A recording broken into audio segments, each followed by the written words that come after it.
Dios, deseamos ver tu gloria, queremos verte ya, separando el cielo a tu regresar. Y bajo tu cuidado, con tu protección, contemplando majestuoso a nuestro Rey. Llegando como fuego, gloriosa tu presencia, el mundo conmovido podrá ver. Eres Mesías, Yeshua HaMashiach, León de Judá, el Rey de Israel, defensor de Sión, la gloria de tu pueblo, el Rey de la creación,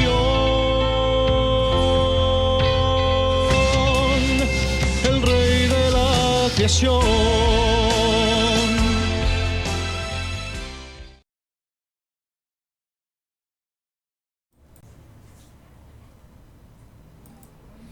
Hola, bienvenidos al canal de Ven Sígueme con Salomón Aicho. Bienvenidos a Ven Sígueme. En esta semana estudiaremos el libro de Efesios, Perfeccionar a los Santos. ¿Sí? Entonces, correspondiente a la semana a partir del día 2 de octubre hasta el 8 de octubre. ¿Sí? Entonces vamos a dar inicio a la presentación, ¿sí?, de la clase del día de hoy. Entonces, referente al libro, ¿quién escribió Efesios? La epístola a los Efesios afirma que su autor fue el apóstol Pablo.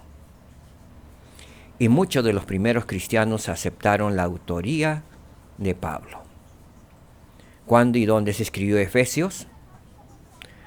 Pablo declaró que estaba prisionero en el momento en que escribió la epístola a los Efesios, por lo que Efesios pudo haber sido escrito durante el primer encarcelamiento de Pablo en Roma, alrededor del año 61 después de Cristo hasta el año 63.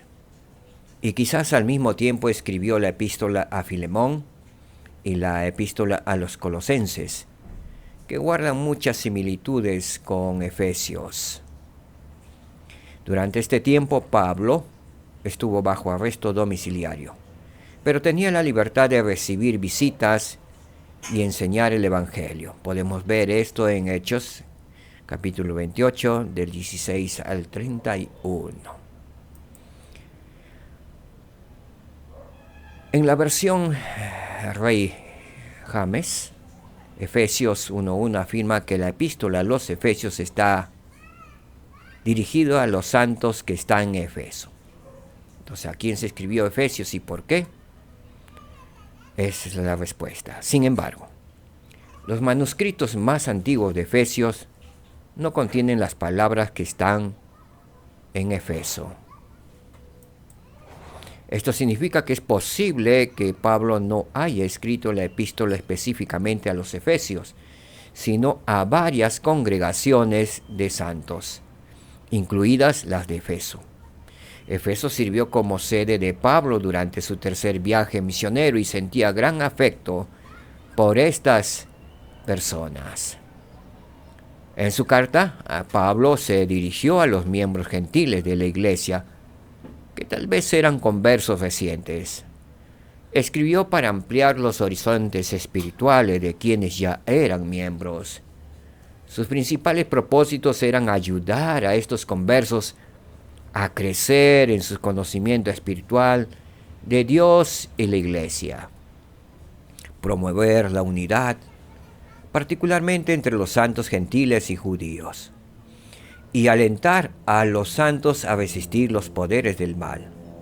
Muchos santos en Efeso vivían con suficiente rectitud como para ser sellados a la vida eterna. Después de la muerte de Pedro, Juan el Revelador pasó a ser la autoridad presidente de la iglesia. Y cuando Juan se mudó de Jerusalén a Éfeso, la sede de la iglesia también se trasladó a Éfeso, según la tradición cristiana. María, la madre de Jesús, pasó los años restantes de su vida en Éfeso, bajo el cuidado de Juan. Podemos ver en Juan capítulo 19, versículo 27. Éfeso fue la primera de las 7 ciudades a las que Juan escribió en el libro de Apocalipsis. Tema 1. Hoy vamos a tener 2 temas. El tema 1. Dios me escogió o preordenó para cumplir ciertas responsabilidades en la tierra. Pablo enseñó que Dios predestinó a los santos y los escogió antes de la fundación del mundo para ser su pueblo. A los santos, ¿qué significado tiene santos? ¿El por qué se nos llama santos? Veamos. En su epístola a los Efesios, Pablo frecuentemente se refería a los miembros de la iglesia como santos.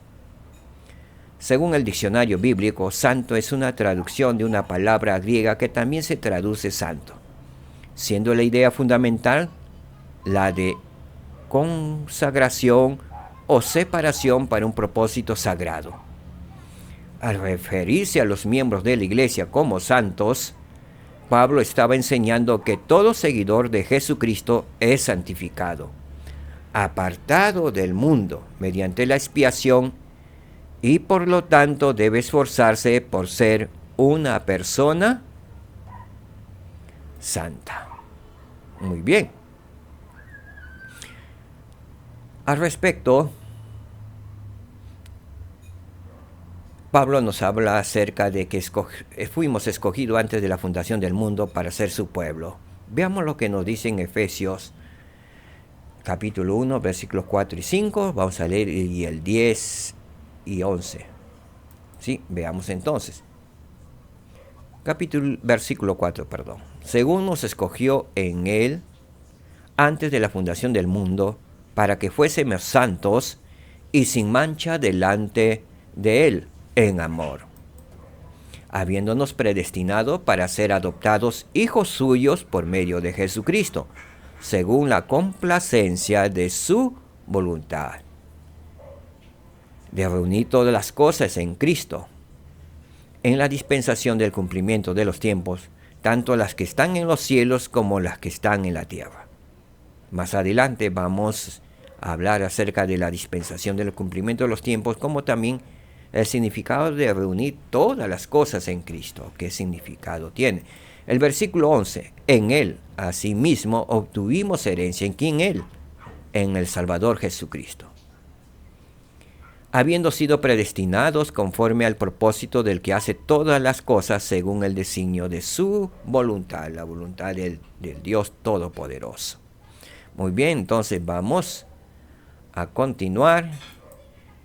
Y con respecto a Efesios, acabamos de leer, Pablo enseñó que antes de que se creara el mundo, Dios escogía a los miembros de la iglesia para recibir el evangelio en la tierra.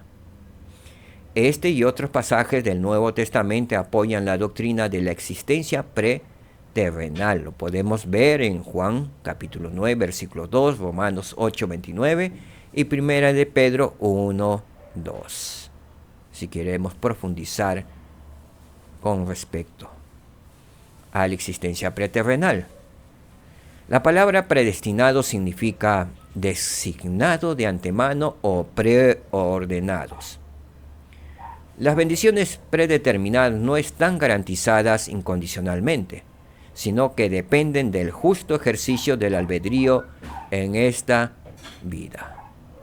Pablo enseñó que aquellos que alcanzan la exaltación estaban predestinados a hacerlo, al ser adoptados por Dios, convirtiéndose así en sus herederos y recibiendo una herencia de vida eterna.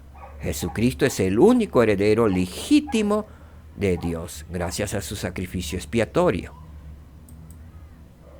Por lo tanto, para recibir la vida eterna, ¿qué debemos hacer? Debemos ser adoptados mediante la sangre redentora de Jesucristo para poder llegar a ser herederos de Dios y coherederos con Cristo Jesús. Asimismo, el presidente Henry B. Eyring ha señalado: aquello de la predestinación no significa que Dios debe haber determinado de antemano a cuáles de sus hijos salvaría y haberles hecho llegar el Evangelio, mientras que quienes jamás escucharon el Evangelio sencillamente no fueron escogidos. El plan de Dios es mucho más amoroso y justo. Nuestro Padre Celestial está ansioso por congregar y bendecir a toda su familia. ¿Verdad que aprendemos hasta aquí? Los hijos de Dios fueron preordenados para recibir las bendiciones del Evangelio. Entonces todos los hijos de Dios fueron preordenados para recibir la bendición del Evangelio. Es muy diferente que algunos no lo aceptan, ¿sí?, en este tiempo. Haciendo los cálculos, cada misionero invita y les predica el Evangelio alrededor de 1000 familias. Sí, estamos hablando por misionero. Tenemos alrededor actualmente 67,000 misioneros. Sáquenle cuenta 67,000 misioneros solamente que están sirviendo en este tiempo por 1000. Estamos hablando de 67 millones que han recibido el Evangelio de Jesucristo, y a ello solamente tenemos 17 a 18 millones en la actualidad. Prácticamente estamos entre alrededor de 10 a 15% de lo predicado. No aceptan muchos el Evangelio. Ahora estamos hablando de uno, pero si hacemos la cuenta desde el año 1830 que se predicó el Evangelio en todo el mundo, podríamos estar yendo entre los 2 o 3 billones que han escuchado del Evangelio de Jesucristo, o han escuchado acerca del libro de Mormón, otro testamento de Jesucristo, o han escuchado acerca de los mormones, cuando se predicaba ello, que éramos muy conocidos en todo el mundo por los mormones. En la actualidad también nos conocen por ello. No somos los mormones, somos los miembros de la Iglesia de Jesucristo de los Santos de los Últimos Días. Pero este nombre recién se está prácticamente predicando por todo el mundo, haciendo énfasis en el nombre de la Iglesia de Jesucristo a partir del presidente Russell M. Nelson. Muy bien. En Leales a la Fe, que los jóvenes lo tienen y lo han estudiado, muchos de los jóvenes, dice lo siguiente: en el mundo preterrenal de los espíritus, Dios designó a ciertos espíritus para que cumplieran misiones específicas durante la vida. A eso se le llama preordenación. Podemos ver cómo el Señor le llama a Jeremías: te conocí antes que nacieses, le dijo, y para ello vino al mundo. Y así habrán muchos espíritus selectos que posiblemente eran muy especiales, y Dios sabía que ellos aquí en la tierra iban a aceptar el Evangelio de Jesucristo. Dios sabe todas las cosas, pero todos tienen la oportunidad de escuchar el Evangelio de Jesucristo en estos tiempos. Continuamos. La preordenación no garantiza que esas personas reciban ciertos llamamientos o responsabilidades, sino que esas oportunidades se reciben en esta vida como resultado de ejercer con rectitud el albedrío, así como la preordenación fue el resultado de la rectitud en la existencia preterrenal. La doctrina de la preordenación se aplica a todos los miembros de la Iglesia, no solo al Salvador y a sus profetas. Antes de la creación de la tierra, a las mujeres fieles se les dieron ciertas responsabilidades, y los varones fieles fueron preordenados a ciertos deberes del sacerdocio. Aunque no recuerdes esa época, ciertamente acordaste cumplir importantes tareas al servicio de tu Padre Celestial. Al demostrar que eres digno de hacerlo, tendrás oportunidades de cumplir las asignaciones que allí hayas recibido. Muchos de nosotros han venido a cumplir esas asignaciones que hemos recibido en la mansión de nuestro Padre Celestial en la vida preterrenal. Algunos estamos llegando a cumplirlo. Quizás algunos un poquito tarde, algunos más adelantados. Esforcémonos por cumplir con el plan que el Señor tiene para cada uno de nosotros. Muy bien. ¿Sobre qué base eligió el Señor a sus santos antes que el mundo fuese? Debe haber líderes en estos tiempos. Oficiales presidentes, aquellos que son dignos y capaces de tomar el mando. Durante las épocas en las que morábamos en el estado premortal, no desarrollamos solamente nuestras distintas características y demostramos nuestra dignidad y habilidad o carencia de ellas, sino que estábamos también en una situación en que el progreso podía observarse. Es razonable creer que allá existía una organización de la iglesia.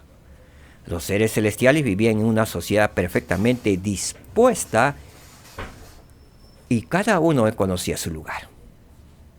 El sacerdocio, no hay duda, había sido conferido y los líderes fueron escogidos para oficiar. Las ordenanzas pertenecientes a aquella existencia premortal eran requeridas y prevalecía el amor de Dios.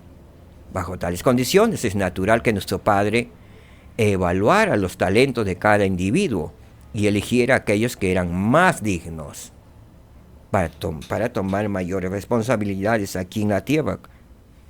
Muchos de ahí fueron llamados para ser profetas en nuestro tiempo, de acuerdo a su dignidad. Recuerdo que en el mundo celestial, en el mundo preterrenal, tendremos albedríos. Unos, como acá existe, se identifican con el Salvador Jesucristo, son miembros de la Iglesia de Jesucristo, pero no son muy responsables. O a algunos no les gusta tener llamamientos, pero son muy fieles, ¿no? Entonces, igual existiría. Él conocía no solamente lo que cada uno de nosotros podía hacer, sino lo que cada uno de nosotros haría una vez puesto a prueba y una vez que nos fuese dada la responsabilidad. Entonces, cuando llegó el momento de nuestra morada terrenal aquí en la tierra, todas las cosas estaban preparadas y los siervos del Señor elegidos y ordenados para sus respectivas misiones.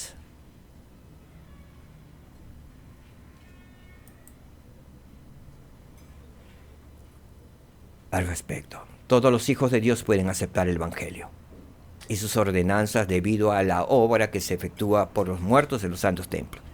Los que ya fallecieron y no pudieron recibir las ordenanzas salvadoras pueden hacerlo en el mundo de los espíritus. Es por eso la construcción de cientos de templos en la actualidad.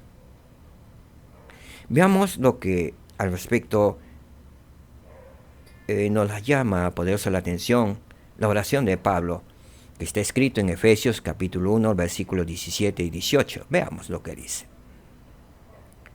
Para que el Dios de nuestro Señor Jesucristo, hablando del Padre, el Padre de gloria, os dé espíritu de sabiduría y de revelación en el conocimiento de Él. Espíritu de sabiduría y de revelación en el conocimiento de Él, o sea, del Padre Celestial, que vamos a ver más adelante. Del versículo 18, alumbrando los ojos de vuestro entendimiento, para que sepáis cuál es la esperanza a que Él os ha llamado, y cuáles las riquezas de la gloria de su herencia en los santos. Muy bien, entonces vamos a ver estos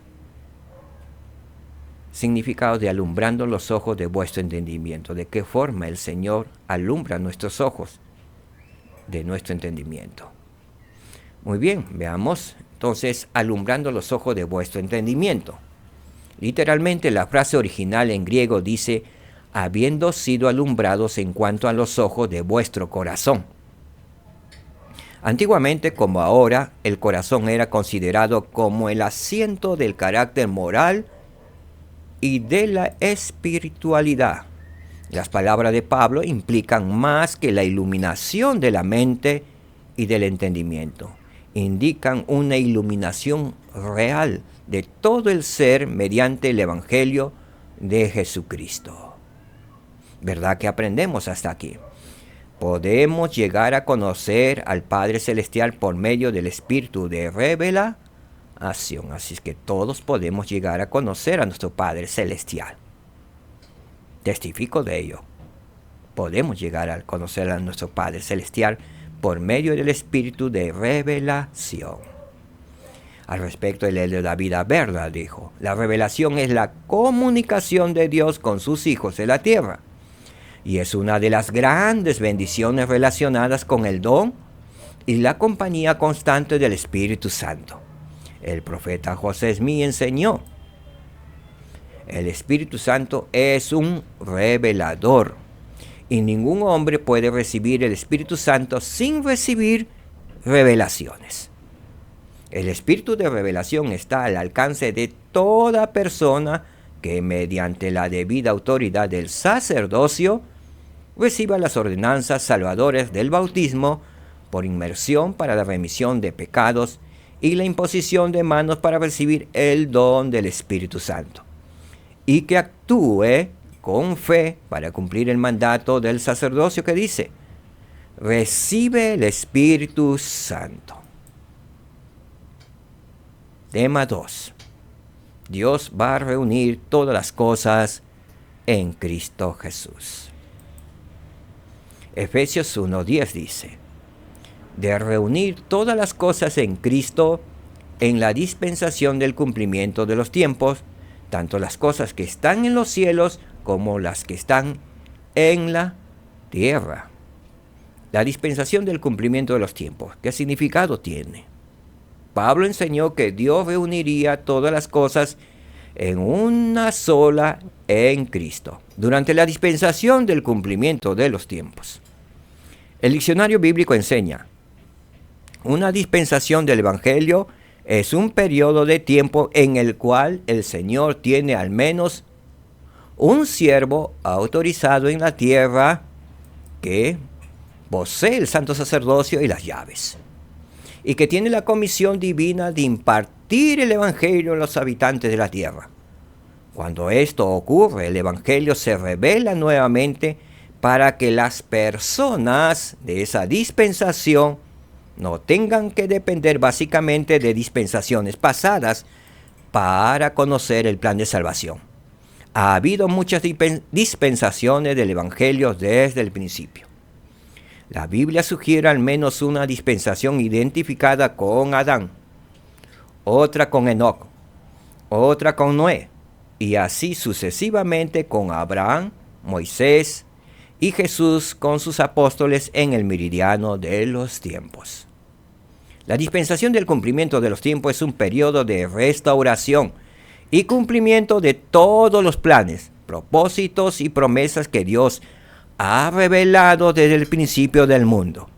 Sacará a luz las cosas que han sido reveladas en todas las dispensaciones anteriores. También otras cosas que no han sido reveladas antes. Enviará a Elías, el profeta, etc. Y restaurará todas las cosas en Cristo. Preguntas: ¿por qué cree que a nuestros días o en nuestros días se los llama la dispensación del cumplimiento de los tiempos? ¿Qué significará reunir todas las cosas en Cristo? Veamos que nos reveló el Salvador Jesucristo a través del profeta José Smith, registrado en Doctrina y Convenio 128, versículo 18. Veamos. Pude haber dado una traducción más clara de esto, pero para mi objeto tiene una suficiente claridad tal como está. Basta saber en este caso que la tierra será herida con una maldición, a menos que entre los padres y los hijos exista un eslabón conexivo de alguna clase tocante a algún asunto u otro. Y aquí, ¿Cuál es ese asunto? Es el bautismo por los muertos. Pues sin ellos nosotros no podemos perfeccionarnos. Ni ellos pueden perfeccionarse sin nosotros. Ni tampoco podemos nosotros ni ellos perfeccionarnos sin los que han fallecido en el Evangelio. Porque al iniciarse la dispensación del cumplimiento de los tiempos, dispensación que ya está comenzando, es menester que una unión entera, completa y perfecta, así como un encadenamiento de dispensaciones, llaves, poderes y glorias se realicen y sean revelados desde los días de Adán hasta el tiempo presente. Y no solo esto, sino que las cosas que jamás se han revelado desde la fundación del mundo, antes fueron escondidas de los sabios y entendidos. Serán revelados a los niños pequeños y a los de pecho en esta, la dispensación del cumplimiento de los tiempos. Así es que tenemos que estar atentos aún a lo que digan los niños de pecho en este tiempo. Muy bien. Entonces, ¿qué significará reunir todas las cosas? Hasta aquí la doctrina que hemos aprendido. Durante la dispensación del cumplimiento de los tiempos, se restaurarán todas las cosas de dispensaciones anteriores. ¿Sí? Muy bien, al respecto nos dice el elder B. H. Roberts de los 70. Esta es la dispensación del cumplimiento de los tiempos, y vemos que corren hacia ella, como los grandes arroyos se apresuran para llegar al océano. Todas las dispensaciones anteriores poniéndonos en contacto con ellas y poniéndolas en contacto con nosotros. Y vemos que Dios solamente ha tenido un gran propósito en mente desde el principio. Y ese ha sido la salvación de sus hijos. Y ahora ha llegado el último día, la dispensación final, en la que la verdad, la luz y la rectitud deben inundar la tierra. Y también nos dijo al respecto el David Alberna lo siguiente: lo que se ha logrado hasta ahora en esta dispensación al comunicar mensajes del Evangelio a través de los medios de las redes sociales es un buen comienzo, pero es solo una pequeña gota. Ahora les extiendo la invitación para que ayuden a transformar esa gota en un diluvio. Los exhorto a que inunden la tierra con mensajes llenos de rectitud y de verdad. Mensajes que sean auténticos, edificantes y dignos de alabanza, y que literalmente inunden la tierra como con un diluvio. ¿Verdad que hemos aprendido hasta aquí? Dos verdades que hemos aprendido en esta clase. Dios me escogió o preordenó para cumplir ciertas responsabilidades en la tierra. Y Dios va a reunir todas las cosas en Cristo. Estamos en la última dispensación, la dispensación final de todos los tiempos. Gracias, hasta aquí ha sido la clase de Ven, sígueme. Hemos estudiado Efesios. Dios me escogió o preordenó. Y Dios va a reunir todas las cosas en Cristo Jesús. Testifico de ello. Sé que nuestro Padre Celestial vive y nos ama. Y vivimos en la dispensación de los tiempos, en la última. Y Dios el Padre Celestial reunirá todas las cosas en Cristo Jesús. Que podamos ser fieles y leales a los convenios que hemos hecho con nuestro amado Padre Celestial y con nuestro Salvador Jesucristo. Guardar los mandamientos, ser leales y fieles a las promesas y a la palabra que hemos empeñado al momento de bautizarnos, al momento de recibir el Evangelio de Jesucristo en nuestras vidas. Sigamos a Jesucristo y escuchemos su palabra. Escuchemos la voz de sus santos profetas en este tiempo, esta dispensación final. Jesucristo es la vida, el camino, la verdad. Él está en camino y viene pronto. Debemos estar preparados y preparándonos día a día con el Evangelio restaurador de Jesucristo. Él vive. Lo testifico en el nombre de Jesucristo. Amén. Muchas gracias, mis queridos hermanos. Gracias por su tiempo, por su paciencia y por acompañar semana a semana a este su servidor Salomón Aicho desde Lima, Perú. Muy bien, muchas gracias. Shalom, que el Señor les acompañe. Paz en sus hogares, en sus vidas.